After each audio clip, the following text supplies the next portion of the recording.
мынау табиғи Viagra деп күш аланы ішіп жүрміз дегендер бар. Бұл уланып қалып жүрмеңіздер. Біріншіден.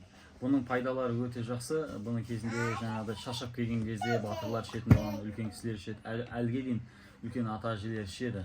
Мысалы жол жүріп келіп шаршаған кезде осыны ішсе шаршаған сразу басылады. Одан кейін мынаны жаңағыдай Viagra есебінде қолданып жүргендер бар, бірақ бұл қатты бірден сразу әсер етіп кететін нәрсе емес. Бұны ішуді білмей уланып қалып жүрмеңіздер. Осы күйінде жаңағыда базарда сатып тұр екен деп, олар да қолданып білмей айта салады, вот ішесің ананы деп сатса болды деп. Бұны осы күйінде ішуге болмайды. Бұны алдымен сыртын ашу керек, одан кейін обработка жасау керек, сол кезде ғана қайнатып барып ішетін нәрсе негізінде.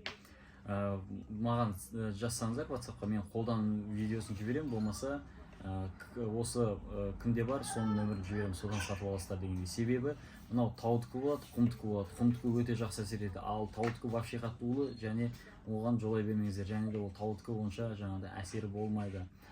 WhatsApp-қа жазамын десеңіздер 87-257-14-19. Маған WhatsApp-қа жазсаңыздар, осы күш аланы жаңағы қолдануын айтамын, болмаса алам десеңіз, сол нөмірді жіберемін, сізге салып жіберетін адамдар бар. То есть мен білетін жаңағы құмнан алып келіп жақсы әсер ететінін айтамын деп жатсам, сол барлықтарыңызға ем болсын.